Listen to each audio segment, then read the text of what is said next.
अगर बिहार के Morton chocolate के बारे में आपने सुना है या उसके बारे में आपने कभी भी जाना है या जानना चाहते हैं तो इस वीडियो को ज़रूर देखिए।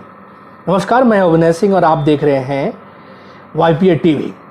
आज का मुद्दा बहुत खास है और ख़ास इसलिए भी है कि जब बिहार के कुछ युवा इंडस्ट्री इन बिहार का ट्विटर पर ट्रेंड कराते हैं तो कुछ लोग उनके मंशा पर शक करते हैं। उन्हें यकीन नहीं होता है कि बिहार की इस हालात में कोई फैक्ट्री लग सकती है। ये वीडियो उनके लिए भी है। मैं बताता चलूँ कि बिहार के पहला चीनी मिल मरौड़ा में 1904 में स्थापना हुआ था। देश आज़ाद हुआ, उसके बाद भी कंपनी चलती रही। इस कंपनी के साथ कुल 4 फैक्ट्रियां चल रही थी, जिसमें मरौड़ा चीनी मिल, सारण फैक्ट्री, मॉर्टन चॉकलेट बनाने वाली फैक्ट्री और शराब की फैक्ट्री। ये फैक्ट्री लगभग 20,000 किसानों को डायरेक्ट और इनडायरेक्ट खुशहाली का कारण बना करती थी और 20,000 किसानों का लगभग 20 करोड़ रुपया इस फैक्ट्री के मालिकों पर बकाया है। और एक खास बात है, यहाँ की एक 52 कमरों वाला जो बाहर से लोग आते थे, वहाँ गेस्ट रूम है, उसकी बड़ी ख्याति थी। जब आप गूगल पे सर्च करेंगे तो उसके बारे में आपको जरूर मिल जाएगा। लेकिन आप इतना जान लीजिए कि हर एक बार जब सांसद या विधानसभा का चुनाव होता है तो इस फैक्ट्री का खुलने का जो मुद्दा जरूर बनता है। इस वीडियो में आप ये भी देखेंगे कि उस मरौड़ा चीनी मिल बंद होने का जमीनी जो सच्चाई थी वो क्या थी, क्यों बंद हुआ थे चीनी मिल और फिर शुरू क्यों नहीं हुआ। ये सारी सच्चाई आपको इस वीडियो में देखने को मिली। एक आंकड़ा ये भी है कि 2015 में जब विधानसभा के चुनाव हो रहे थे तो हमारे देश के मौजूदा प्रधानमंत्री श्री नरेंद्र मोदी ने इस फैक्ट्री को चालू कराने का वादा किया था और उस पर कुछ काम शुरू भी हुआ था। लोगों ने अपने लगभग कई हेक्टरों में ईख की खेती करी हुई थी, लेकिन वो फैक्ट्री चालू नहीं हो पाई थी। कहा जाता है कि बनारस के उद्योगपति हैं जवाहर जायसवाल जी ने उन्होंने इसको टेक ओवर करने की कोशिश की थी और उसे शुरू करने की कोशिश की थी, लेकिन शुरू हो नहीं पाया था। अब जब युवा बेरोजगार है और युवा रोजगार मांगने के लिए ट्रेंड चला रहे हैं तो हमारा भी यही प्रयास है कि उनके इस मुद्दे को धार दिया जाए। बिहार के युवाओं ने हमेशा अपने जमीन के लिए योगदान दिया है, चाहे अंग्रेजों के खिलाफ लड़ाई से हो या जेपी आंदोलन हो, हर एक में युवाओं ने भाग लिया है। अब मुझे लगता है कि बिहार के युवा जग चुका है और बिहार के युवा जब ये पलायन की गाड़ी रुक नहीं रही है और लगातार मजदूरों के हालात देख के बेचैन हो चुके हैं तो अपने हर एक तरह से प्रयास कर रहे हैं कि उनका जो जरूरी मुद्दा है वो उठाया। खास बात यह है कि इसके बैनर में कोई राजनीतिक पार्टियां नहीं है। अब सोचने वाली बड़ी बात यह है कि आखिर युवा ये मुद्दा क्यों उठा रहे हैं, क्यों किसी राजनीतिक पार्टियों के लिए ये मुद्दा नहीं बनता है और लगातार उस पर आवाज नहीं उठाते हैं। ये सारे तह में जानेंगे, एक एक करके हम जानेंगे इस वीडियो में और आपको बताएंगे इसके पूरे हालात। इस वीडियो के लिए रिक्वेस्ट किया था हमारे रुपेश प्रताप सिंह जी ने, उनका मैं बहुत बहुत धन्यवाद देता हूं। आगे आप देखेंगे 10 सेकंड का मरौड़ा चीनी मिल के अभी मौजूदा हालात, उसके बाद आप देखेंगे वहां के युवाओं से हमारी बातचीत।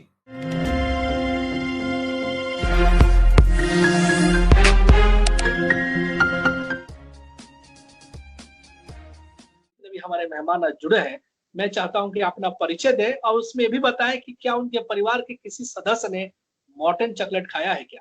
शुरुआत करते हैं प्रेमानंद जी से। अपना परिचय दीजिए दर्शकों को और बताइए इस चॉकलेट के बारे में।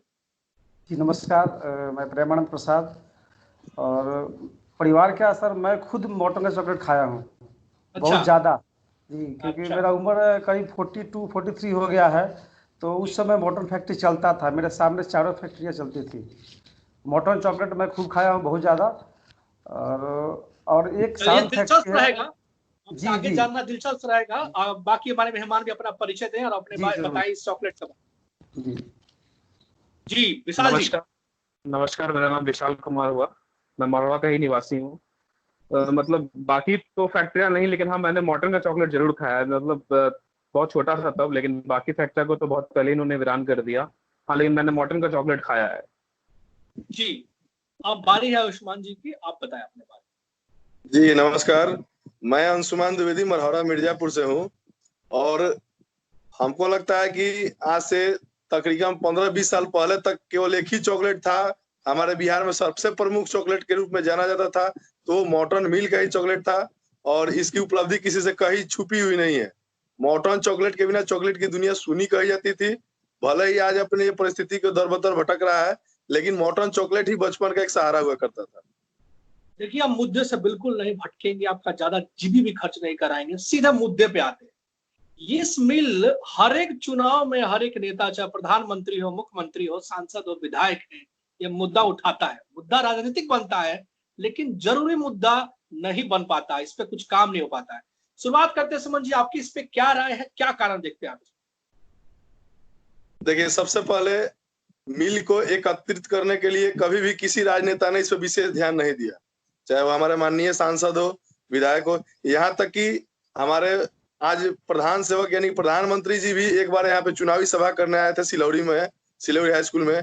तो उन्होंने इसके मुद्दे को प्रमुखता से उठाया था कि अगर हम सरकार में आते हैं तो इसको हम लोग ध्यान देंगे और इसको चालू कराने का पूर्ण प्रयास करेंगे। कुछ दिन पहले हमारे माननीय सांसद जो पहले केंद्रीय मंत्री भी हुआ करते थे, तो पिछली सरकार में उन्होंने इसको उठाया था मुद्दा को। बहुत हद तक इसकी इलाहाबाद कोर्ट में लड़ाइयां भी लड़ी थी। लड़ाई लड़ने के पश्चात इसकी जमीन की फिर से एकीकरण शुरू हुआ था, लेकिन पुनः फिर कोर्ट के मामले को दखलंदाजी यहाँ के निजी लोगों ने फिर केस मुकदमा शुरू कर दिया, जिसके वजह से ये सब हो गया और खत्म हो गया। राजू अग्रवाल नाम के यहाँ के जो मेन जिसके व्यापारी थे, जिनकी जमीन थी जिनकी, उनके माध्यम से टुकड़े टुकड़े करके सभी यहाँ की जमीनों को बेचा जा चुका है। और प्रतिदिन प्रशासन के नाक के नीचे यहाँ की सभी जितने भी चीनी मिल के अंदर की जितने भी सामग्रियां हैं, वस्तुएं हैं, सभी को काटा जाता है। कितनी बार हम लोगों ने, सभी समाज सेवियों ने यहाँ इस मुद्दे को प्रमुखता से, इवन एसडीओ साहब, थाना प्रभारी और डीएसपी साहब, एसपी साहब तक, जिलाधिकारी तक, सबको अवगत कराया गया है। सबको ही जानते हैं कि प्रतिदिन चोरी होता है। अगर मान लीजिए कि गैस कटर से या फिर हथौड़े से, छेनी से अगर काटा जाता है तो इसकी आवाज दूर दूर तक गूंजती है और ये एकदम मेन रोड से सटे है, सबको सुनाई देता है, लेकिन सब तभी कोई इस पे ध्यान नहीं देता है। दूसरा सबसे बड़ा कारण था, किसानों को फसल बार बार बोया जाता था, ईख की फसल बोई जाती थी, इसका पूर्णतः भुगतान भी नहीं किया गया। न जाने कितनी बार की राशि भुगतान बकाया है। ऐसे में किसानों ने धीरे धीरे करके 2-4-5 बार फसल को बोए और उसके बाद उन्होंने फसल भी बोना छोड़ दिया। साथ ही इसकी सब्स्टिट्यूट जो फैक्ट्री आती है, मॉटन फैक्ट्री हो गया, फिर आपका शराब की जो फैक्ट्री थी, ये सभी सब्स्टिट्यूट फैक्ट्रियां धीरे धीरे बंद हो गई। इसके एवज में यहाँ के जो भी वर्कर्स थे, धीरे धीरे उन्होंने, चूंकि परिवार है तो भूखमरी से तो मर नहीं सकते हैं, धीरे धीरे बाहर उन्होंने पलायन शुरू किया। और अभी की जो स्थिति है कि चीनी मिल की लगभग 75% जमीन बिक चुकी है और यहाँ पे किसानों ने ईख की खेती करना छोड़ दिया है। विशाल जी, आपका क्या राय है? आप क्या सोचते हैं इस बारे में कि राजनीतिक मुद्दा तो है लेकिन जरूरी मुद्दा नहीं है? मतलब जितने भी बिहार के सरकार में जो भी आ रहे हैं, उन्होंने बस मरवाड़ा की इंडस्ट्रीज को, फैक्ट्रीज को एक ट्रम्प कार्ड बना रखा है। मतलब कुछ भी करना है, ट्रम्प कार्ड को यूज करके बहुमत में आना है, बाद में इसको कोई नहीं पूछने वाला क्या हो रहा है क्या नहीं हो रहा है। मतलब जब तक बिहार में ये जातिवाद वाली राजनीति चलती रही, मुझे नहीं लगता है फैक्ट्रीज में कुछ सुधार आने वाला है, क्योंकि यहाँ पे बस लोगों को अपनी जाति देखनी है, राजनीति बस उठाना है और कुछ करना नहीं है। फैक्ट्रीज तो बस नाम का, बस इनका ट्रम्प कार्ड हो रखा है कि इनको यूज फैक्ट्रीज का नाम ले आना है बीच में और चुनाव जीत जाना, उसका फिर कोई किसी को नहीं पूछने वाला। जब तक यहाँ पे प्रॉपर एजुकेशन, जब तक यहाँ के लोग ये ना सोचे कि पूरा डेवलपमेंट ही हमारा डेवलपमेंट होगा, सबका विकास होगा तभी अपना विकास होगा, तब तक कुछ चेंजेस नहीं आने वाला है। लोगों को समझना चाहिए कि एजुकेशन बहुत इंपॉर्टेंट है, यहाँ के लोगों को एजुकेशन पे ध्यान देना चाहिए ताकि इस फैक्ट्रीज वाले मुद्दे को उठाया जा सके। जब तक लोग सिर्फ जातिवाद का सोचते रहेंगे तब तक पता नहीं क्या चेंजेस आएगा यहाँ पे। चलिए, विशाल जी ने अपना राय रखा। प्रेमानंद जी, आप क्या सोचते हैं? आप बहुत दिनों से बाहर हैं, आप महाराष्ट्र में रह रहे हैं, आपके क्या लगता है? आपने बहुत सारे फैक्ट्री में काम करते हुए भी लोगों को देखा होगा, यहाँ पे फैक्ट्री नहीं चल पाने और नहीं शुरू होने के क्या कारण समझते हैं? सर, दोनों कारण हैं यहाँ पे। एक तो सामाजिक कारण भी है और कुछ सरकारी जो है उसकी उपेक्षा भी है। हम लोग तो उतने जागरूक है नहीं, और शुरू शुरू जब फैक्ट्रियाँ बंद हुई तो उस समय जो हमेशा दोष लगता था कि रंगदारी जो है बिहार का और अपराध, उसकी वजह से मतलब कंपनियां धीरे धीरे बंद हुई। अब कुछ सरकारी उपेक्षा भी है, सरकारी उपेक्षा के कारण बंद हुई है। मैं खुद 25 साल हो गया नौकरी करते हुए, और अभी भी जहाँ हूँ वहाँ भी शुगर फैक्ट्री है। तो जो सरकार जो नीतियाँ बनाती है ना, उसमें बहुत बड़ा रोल होता है। कितने फैक्ट्रियों में हम यूनियन लगते हुए देखे हैं और यूनियन लगा नहीं है। हालांकि मजदूरों को ध्यान रखा जाना चाहिए, लेकिन ऐसा नहीं कि मजदूरों को ध्यान रखने से में कंपनी बंद कर दे तो फिर ये तो ठीक नहीं है। हम खुद महाराष्ट्र में हमारे कंपनी में 1 साल पहले मतलब कि कुछ लोगों ने खड़ा कर दिया यूनियन लगेगा, फिर मुझे पता लगा कि नहीं, महाराष्ट्र गवर्नमेंट का रूल है कि कोई कंपनी में 5 साल तक यूनियन लगा नहीं सकते हैं। फिर वो तो लागू ही नहीं हुआ, उनका रजिस्ट्रेशन ही नहीं हुआ, फिर बाद में कंपनी चलते रहा। तो मेरे कहने का मतलब कि मजदूरों का भी ध्यान रखना चाहिए और सरकारी नीतियाँ जो है उसको भी कुछ सुधार करना चाहिए ताकि उद्योग लगे। और जब तक थोड़ा सा लचीला नहीं बनाया जाएगा तो लगेगा नहीं।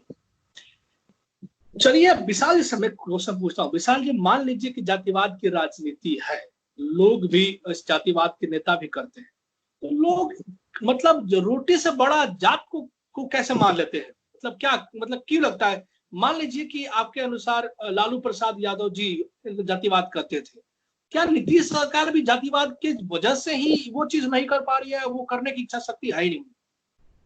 हमारे बिहार राज्य में सबका मेन फोकस रहा है कि खुद का विकास हो। सामाजिक विकास बहुत कम लोग सोचते हैं। जब तक अभी हमारे यहाँ एजुकेशन लिटरेसी रेट बिल्कुल ही कम है बाकी राज्यों के मुकाबले। आप देख रहे हैं, जैसे अगर हमारे यहाँ पॉपुलेशन इतना ज्यादा है तो लिटरेसी बहुत कम है जी। तो विशाल जी ये कह रहे हैं कि इसके जिम्मेदार एजुकेशन रेट के अगर हम बढ़ाते हैं तो समस्या का समाधान है। आप क्या सोचते हैं सुमन जी, ये एजुकेशन की लड़ाई है या राजनेताओं में इच्छा शक्ति नहीं है? वो जानते ही नहीं है कि आपने जातिवाद का जो मुद्दा उठाया है, हमारे बिहार की पूर्ण राजनीति ही जातिवाद पर केंद्रित है। कहीं ना कहीं जातिवाद के प्रति इतना बड़ा जहर सबके अंदर पैदा किया गया है, इतना बड़ा जहर भरा गया है। मैं आपको जातिवाद का एक उदाहरण बताता हूं कि अभिनव जी, आपको मैं अगर ब्लड देता हूं तो मैं आपको ब्लड दिया तो आपने आपके जीवन की रक्षा की मैंने, लेकिन जब राजनीति और वोट देने की बात आती है, चाहे आप कितने भी विकास पुरुष हैं, कितने भी आपने हमारे लिए अच्छे काम किए हैं, आपने मेरी जान बचाई है, लेकिन जब वोट देने की बारी आती है तो वो व्यक्ति जो चुनाव में खड़ा है उससे मेरा 2 किताब मुकदमा चल रहा है, फिर भी मैं उसको वोट दूंगा क्योंकि वो मेरे जाति का है। लेकिन मैंने आपको ब्लड दिया है, आपने मुझे ब्लड देकर जीवन बचाया है, तो मैं आपको वोट नहीं दूंगा। कहीं ना कहीं नेताओं द्वारा जातिवाद की ऐसे एक जहर बोया गया है जिसके चलते सभी ग्रसित है और इसी पे पूरे बिहार की राजनीति टिकी हुई है। कुछ भी हो जाए, जातिवाद शब्द यहाँ से खत्म होने का नाम ही नहीं ले रहा है और मुझे नहीं ऐसा रहा है कि आगामी 5-10 साल में ही खत्म होने वाली है। ये सुनना बड़ा दिलचस्प है कि यहाँ 2 युवा जातिवाद के इस विषय चीजें के बारे में बातचीत कर रहे हैं। प्रेमानंद जी, मैं इस पर कुछ हट के बात करना चाहता हूँ। मान लीजिए कि मैं किसी भी जाति का हूँ या मरहौड़ा किसी जाति के बहुत सारे लोग हैं, अगर मरहौड़ा में फैक्ट्री लगती है तो उस जात के लोगों की नौकरी मिलेगी, उनको नहीं जाना पड़ेगा आपको मुंबई या दिल्ली या गुजरात। तो उस जात का भी फायदा हो रहा है। अगर देखा जाए, अगर इसी गणित को समझा जाए, तो आपको नहीं लगता कि जाति को मतलब ये समझा ही नहीं गया है चीजों को कि अगर विकास होता है तो फायदा सबका है, उस जाति का भी हो सकता है? जी, जहाँ फैक्ट्री लगता है, हम लोग खुद देख रहे हैं और देख चुके हैं कि एक फैक्ट्री लगता है, और जैसे कृषि से लगा है गन्ना फैक्ट्री, तो उससे सारे किसानों को फायदा होगा और किसानों के साथ साथ कुछ जो नौकरी करेंगे उनको फायदा होगा। उसके अलावा क्या है कि वो जो पैसा वहाँ से जो इनकम होगा ना, वो मार्केट में रन करेगा। अपने यहाँ पैसा कितना रन करता है? हम लोग यहाँ है, मान लीजिए हम एक फैक्ट्री में एग्जांपल दे रहे हैं, 700-800 आदमी है और 800 आदमी यहाँ पर रह रहा है, तो आप अंदाज लगाइए कि मार्केट में कितना पैसा एक्स्ट्रा घूम रहा है। अब 800 आदमी विथ फैमिली है, तो देखिए। और जहाँ तक एजुकेशन जाति की बात है, तो देखिए जहाँ तक मेरा निजी विचार है, इसमें सरकार का दोष है। क्या है कि देखिए, नीतियाँ बनाना उनका काम है, उनको कैसे मतलब लोगों को पढ़ाया जाए, कैसे शिक्षा दिया जाए, कैसे जागरूक किया जाए, उनका काम है। अगर वो नहीं कर पा रहे हैं तो फिर मतलब विफल है वो। रोना जी, मैं इस पर सोचता हूँ ना जी, अंशुमान जी आ रहा हूँ, मुझसे एक बस बात यही कहना है कि शिक्षा देना, समाज को इस चीज को बाहर निकालना सरकार के साथ हम सब की भी जिम्मेदारी है कि समय समय पर हम इस पर चोट करते रहें। मुझे लगता है कि जातिवाद जो शब्द है भारत के हर एक राजनीति में, हर एक राज्य में, फिर भी वहां विकास हो रहा है। आंध्र प्रदेश में भी जातिवाद है, केरल में भी जातिवाद है, मुंबई में भी जातिवाद क्षेत्रवाद है, अहमदाबाद में भी है, वहां जातिवाद की लड़ाई होती है। लेकिन जातिवाद के धार पर कटने के लिए विकास नहीं आता है। वहां जाति की राजनीति होती है लेकिन विकास भी होता है। लेकिन बिहार ऐसा राज्य क्यों है अंशुमान जी कि सिर्फ और सिर्फ राजनीति हो जाती है लेकिन विकास नहीं होता है? देखिए सर, इसके लिए सबसे बड़े जिम्मेदार हम सभी हैं जी। कहीं भी किसी कल कारखाने के बंद होने के पीछे वहां की लोकल राजनीति सबसे प्रमुख धारदार हथियार होता है। जब यहाँ के हम बार बार हम लोग सभी आदमी इस बात को सोशल मीडिया के थ्रू या वैचारिक बैठकों के थ्रू भी हम लोग हर बार ये मुद्दे को उठाते हैं। जैसे प्रेमानंद जी हुए, बाहर जाते हैं, बाहर का दर्द ये समझ रहे हैं। आज जो भी प्रवासी मजदूर वहां से जो विघटित होकर अपने घरों को लौट रहे हैं, भाग रहे हैं, मैं आपको बताना चाहता हूँ कि आज यही व्यक्ति, यही मजदूर जाके दूसरे जिलों, दूसरे शहरों को बसा रहे हैं, दूसरे राज्यों को बसा रहे हैं, दूसरे राज्यों का विकास कर रहे हैं। हमारे यहाँ प्रतिभा की कभी कमी नहीं है। मैं आपको अपनी निजी राय बताता हूँ। आपको अपना मकान कैसे बनाना है वो पता है, आपको अपने बच्चे को कहाँ पढ़ाना है वो पता है, आपको अपने विकास कैसे करना है, वो कैसे नौकरी करनी है, कैसे आय करना है, ये सब आपको पता है। आपको सरकार से किसी चीज की जरूरत नहीं है। आपको मकान बनानी है तो उसके लिए सड़क चाहिए, ये सरकार से चाहिए। आपने मकान बना लिया तो उसके लिए बिजली की जरूरत है, ये सरकार से चाहिए। कहने का अर्थ है कि सरकार से जो मूलभूत सुविधाएं हैं, बुनियादी सुविधाएं हैं, वो मिलनी चाहिए। और साथ ही हमारे यहाँ कहीं भी कौशल की कमी नहीं है, किसी के अंदर टैलेंट की कमी नहीं है। लेबर से लेके, इंजीनियर से लेके, ऑटोकैड से लेके और मास्टर डिग्री एमबीए तक। अंशुमान जी, मैं आपको यहाँ रुकूंगा। मैं जानना चाहता हूँ, मेरी दिलचस्पी उस बात पे है। आपने बताया कि कुछ जमीन का प्रॉब्लम चल रहा है, हाई कोर्ट में केस चल रहा है, क्या उसके बारे में कुछ डिटेल में जानकारी दे सकते हैं? केस किस विषय पे चल रहा है, किस चीज का प्रॉब्लम हो रहा है? तो विस्तृत मैं कुछ आपको नहीं बताऊंगा, क्योंकि बहुत सारे यहाँ लोकल राजनीतिक मुद्दे भी हैं। इसका कहीं ना कहीं खामियाजा हम लोग को भुगतना पड़ जाता है। जब भी हम लोग मुद्दे को उठाते हैं तो कुछ राजनीतिक दबाव हम लोग के ऊपर आ जाता है। लेकिन बस इतना ही बताएंगे आपको कि लगभग 75% जमीन बिक चुकी है। इवन बंगला से लेके सब कुछ बिक चुका है। सारे कल कारखाने के पार्ट्स कभी कहिएगा तो वो वीडियो के थ्रू मैं शेयर कर सकता हूँ। सभी कट रहे हैं, डेली कट चुके हैं। मुख्यतः पार्ट सभी कट चुके हैं। बिल्डिंगें सब धराशायी हो रही हैं, यहाँ तक कि ईंट तक उखाड़ के लोग यहाँ से लेके जा चुके हैं। तो कहे तो आप अंशुमान जी जैसे कह रहे हैं कि लोकल जो यहाँ पे जो कुछ नेता होंगे, जो भावी प्रत्याशी होंगे, विधायक के, सांसद के, या जो भी भूतपूर्व होंगे, मुझे पता नहीं, तो वो कहीं ना कहीं मतलब वो जो फैक्ट्री चलाने से ज्यादा उस फैक्ट्री को नींव को काटने में लगे। मैं मरहौरा का एक भौगोलिक दृष्टि आपको बताना चाहता हूँ। जहाँ पे चीनी मिल फैक्ट्री है, उसके ठीक सामने एसडीओ का आवास है, डीएसपी साहब का आवास है, कार्यालय है।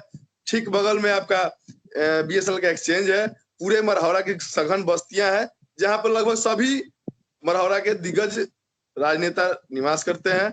साथ साथ आपका दूरदर्शन केंद्र ब्लॉक है, अनुमंडल भी है मरहौरा, और राजनीतिक पॉलिटेक्निक भी है, आईटीआई भी है, हाई स्कूल भी है, दो हाई स्कूल्स हैं।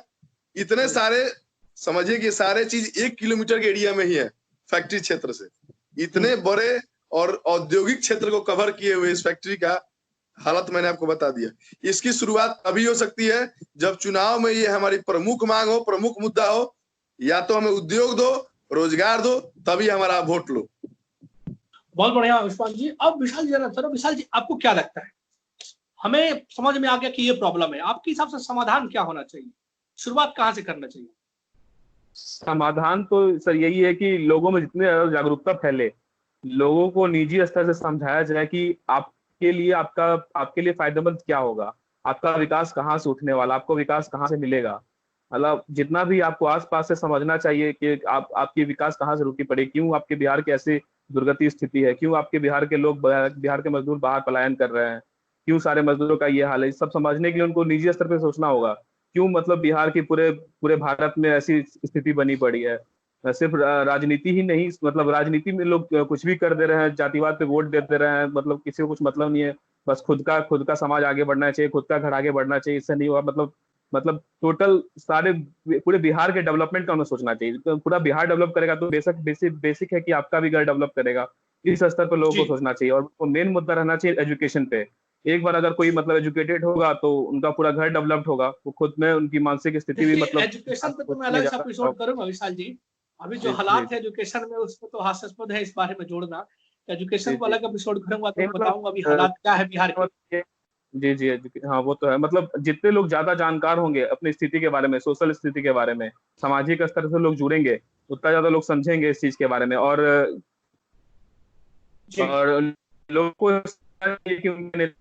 उनके नेता नहीं है, वो पूरे बिहार के नेता है, ताकि वो पूरे बिहार के स्तर पे मतलब विकास देख सके। क्योंकि सिर्फ एक मरहौड़ा में ही इंडस्ट्रीज नहीं है जो बंद पड़ी, पूरे बिहार में बहुत सारी इंडस्ट्रीज है जो कि बंद पड़ी हुई हैं, और पूरे बिहार की स्थिति वैसी है जैसी मरहौड़ा की स्थिति है।